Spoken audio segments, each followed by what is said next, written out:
गोजोन बेलासिनि बयनिसिमबो आंनि एसपी बड' निउज चेनेलनि जानानै आंनि गोसो गोरबोनि अननाय आरो सिबिनायखौ नोंथांनो फिन जासिहरफिननानै दिनैनि बेलासिनि रादाबखौ आं फरायनो आखायाव लाबाय। आसा खालामो आंनि रादाब फरायनायखौ नोंथाङा जोबजासिम खोनासंगोन। दिनैनि रादाबखौ फरायदों आं मुस्रि फैमाल नार्जारी।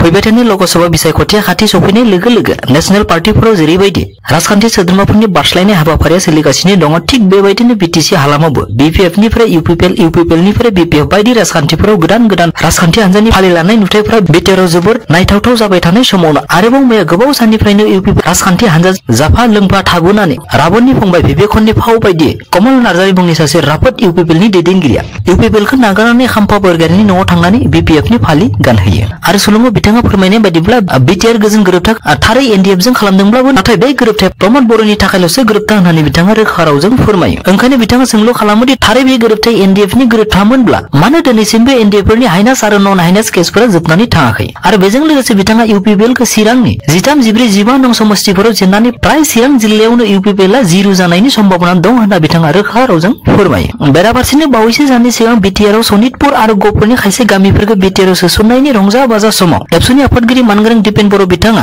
बिटिआरआव सनितपुर आरो गहपुरनि सिमा बारायनायखौ हेंथा होग्रा सानैसो बर' दैदेनगिरिफोर दंमोन, बिथांमोना दा बहा थांजोबखो होनना सोंलु दैखांनायखौ लानानै अमरसिंह ब्रह्म बिथाङा खौरांगिरि मेल लिंनानै बे मेलनि गेजेरजों बिथाङा बुङोदि थारै सोरबाफोर बिटिआरनि सिमा बारायनायखौ बन्द खालामनो नाजाग्रा दैदेनगिरि दङब्ला बिथांमोननि मुंखौ मख'ना होनांगौ होनना बिथाङा खावलायो आरो लोगोसे बिथाङा बुङोदि थारै मख'नो हाया अब्ला बिथाङा ओरैनो बदनाम खालामनानै गावसोर नारा नाथा नाजानानै सिमा बारायनायनि क्रेडिटखौ लानो नागिरदों होननाबो बिथांखौ अजद लाबोयो। लोगोसे बिथाङा बुंबावोदि जायफोर बिटिआर एग्रिमेन्टनि सायाव गुवाहाटी हाइकर्टआव पिआइएल केस होयो बे थारै सिमा बारायनायखौ होबथानायनि नङा, बियो खालि बिटिसिनि सिंनिफ्राय गोदो जेसेबां गामि दंमोन बेफोर गामिनिफ्राय माब्लाबाबो दानख'नो मोननाय नङा आरो बिटिसि खुंथायनि पावार एन्ड फांसनफोरखौ माब्लाबाबो खमायनो मोननाय नङा बायदि दाबिफोरखौ लानानैसो बे पिआइएल केसखौ होनाय जादों होनना बिथाङा रोखा रावजों फोरमायो। थांनाय मे मासनि 15 खालारखालि नगाव जिल्लानि कलियाबरनि सुरभांगियानि साखाथियाव थानाय 37 नं राजा लामायाव लामानि जाब्रबथायनि बायदि थैनायनि थार जाथायखौ फोरमान खालामनो थाखाय लाभलि काटियारनि दैदेननायाव सिबिआइनि मोनसे गोख्रों हानजाया लखिमपुर नगाव जिल्लायाव गोबां साननिफ्राय गिदिंबोगासिनो थानायखौ जोङो खौरां बिजोंनि गेजेरजों नुनो मोनबोगासिनो दङ।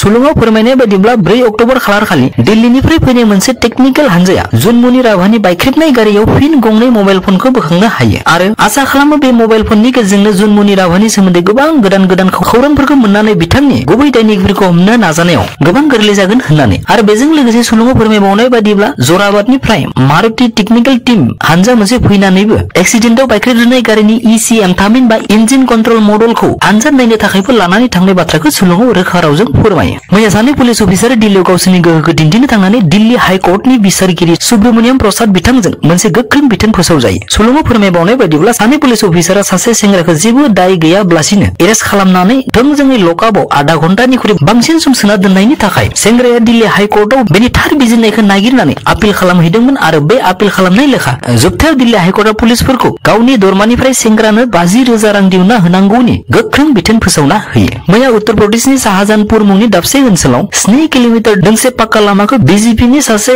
एमएलएनि सा 7 गुन्डागिरिफ्रा लामाखौ जेसिबि लागायना फारसेनिफ्राय जावख्लाबबोयो, जाहोनाव गोबां सुबुंनि थांलाय फैलाया असुबिदा जानायखौ खौरां बिजोंनि गेजेरजों नुनो मोनो। सुलुङाव फोरमायनाय बायदिब्ला गुन्डागिरिफ्रा लामानि कमिसन मोनैनि थाखायनो बेबायदि लामाफोरखौ जेसिबिजों जावख्लाबजोबो आरो ठेकेदारनि लामा खालामनायाव बाहायनाय माखासे आइजें आइलाफोर सावना सेवहांगार खालामनाय जाथायखौ लानानै ओनसोलनि सुबुंफ्रा खुद्रिसारनानै फोरमायदि जाय समाव बिजेपिया जौगानाय आरो करापसन फ्रिनि बाथ्रा बुंबोदों बे थारै डायलगनि अनगा जेबो नङा होननानै मैया भारतनि सुप्रिम कर्टआ ईडी थामहिनबा इनफोर्समेन्ट डाइरेक्टरखौ रां लानाय होनायनि बायदि बिथिंफोराव सासे मानसिखौ जानला मानला हमनो नाङा होनना गोख्रों मोनसे बिथोन फोसावो। सुलुङाव फोरमायनाय बायदिब्ला दिल्लीनि बारग' डेपुटि चिफ मनीष सिसोदिया बिथांखौ रां लानायनि अजदजों एरेस्ट खालामदोंमोन आरो बिथांखौ एरेस्ट खालामदोंमोनब्लाबो बिथांखौ एरेस्टजों लोगोसे सोमोन्दो गोनां जेबो रोखा फोरमान ईडीआ होनो हायैनि थाखाय सुप्रिम कर्टनि बिजिरगिरि सन्जीब खान्नाया बेबायदि गोख्रों बिथोनखौ फोसावो होनना सुलुङाव फोरमायो। बावैसो साननिफ्रायनो आसामाव गोबां गोदान गोदान आदब खायदाजों सुबुंनिफ्राय रां रुफा लांनाय सिखाव डकाइतनि बाथ्राफोरखौ खौरां बिजोंफोराव नुबोगासिनो दङ।